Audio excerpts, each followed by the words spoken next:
Okay, just wrapping up, the work week here on our Friday. Good tempo in there inside. I thought the guys worked really hard.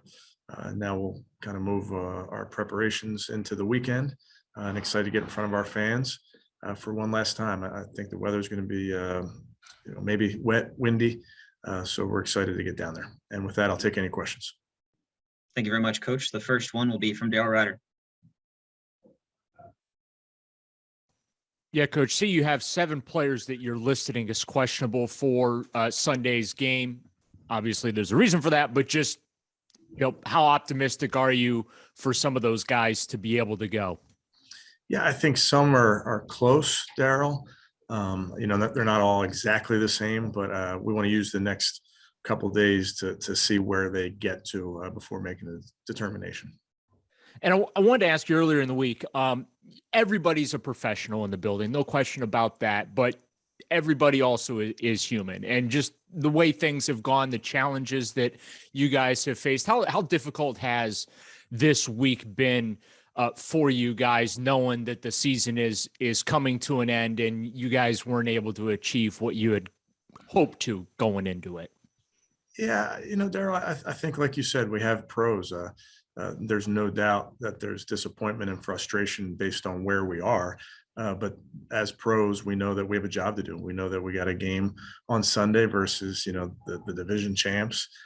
We get to play in front of our home fans, another opportunity to compete. So I do think the guys understand that part of it.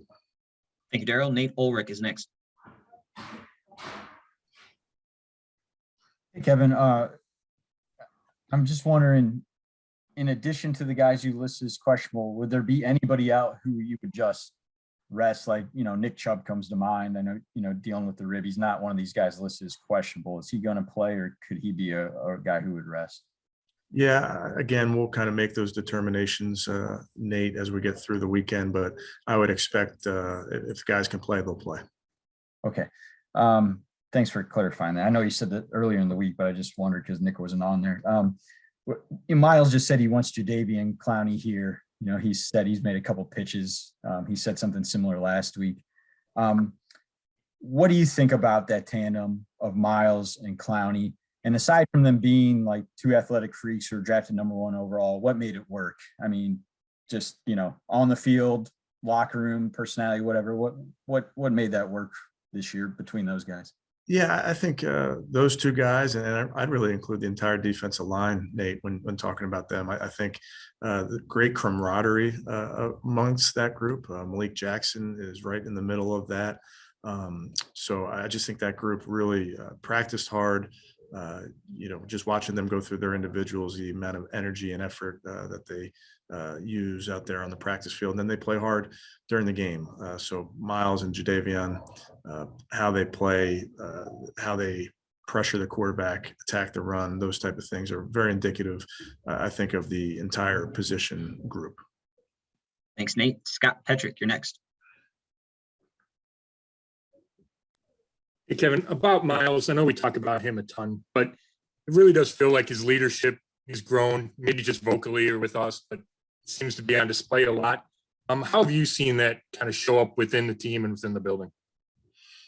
Yeah, like I said, I've known Miles for 2 years, so I can only speak on these last 2 seasons, but I see a professional that works hard at his craft, plays very hard, takes on a leadership role and a vocal role when necessary, and in his own way. I think that's probably the most important part with leadership is being genuine and being who you are. And I think that's what we're getting with Miles. You want to get the best version of each of these players.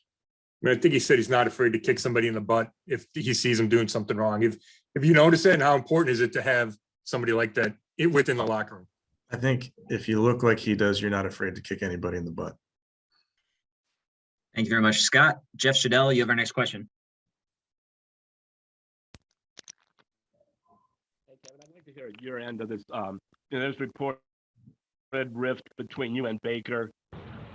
I want you to talk about what is your relationship with Baker now is different than last year? Yeah, I would say it's no different, Jeff. Good relationship. Thank you very much, Jeff. We'll go to Dan Lobby.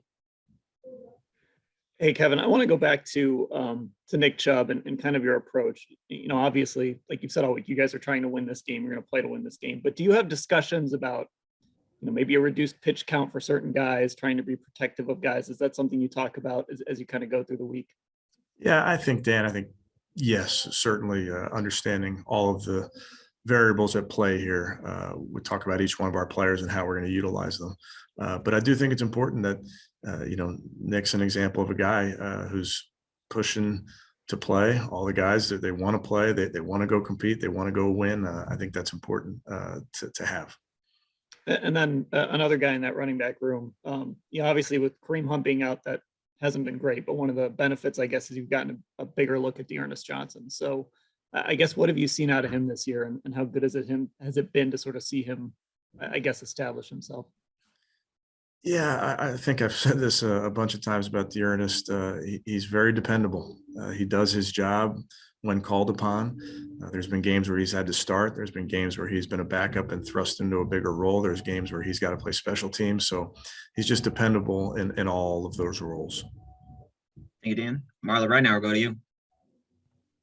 Yeah, Kevin, one thing I just wonder with Wills being, kind of in and out and hurt and COVID and all that, could he get something out of this last game? Would it mean something for him to end on a good note?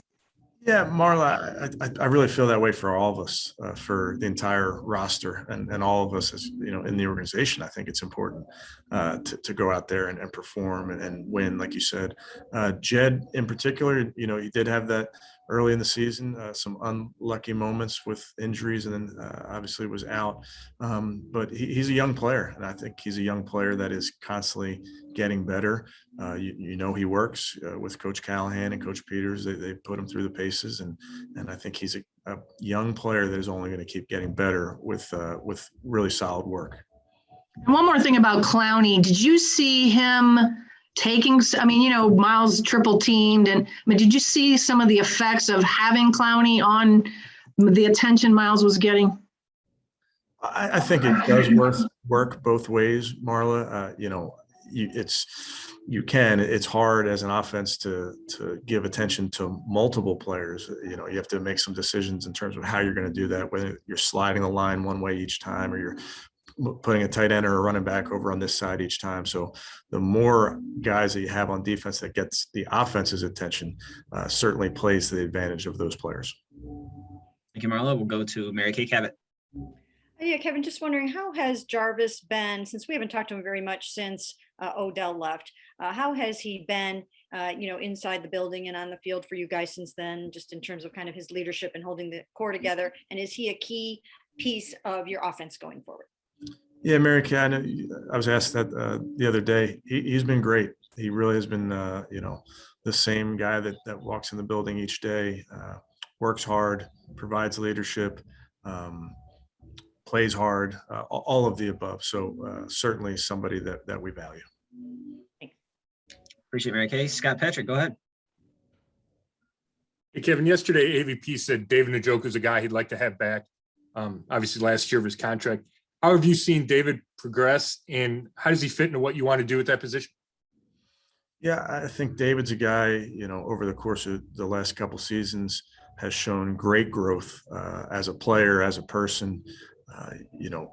The way he's playing on the field and the things we're asking him to do, I think he's doing a really nice job. I think the tape speaks for itself.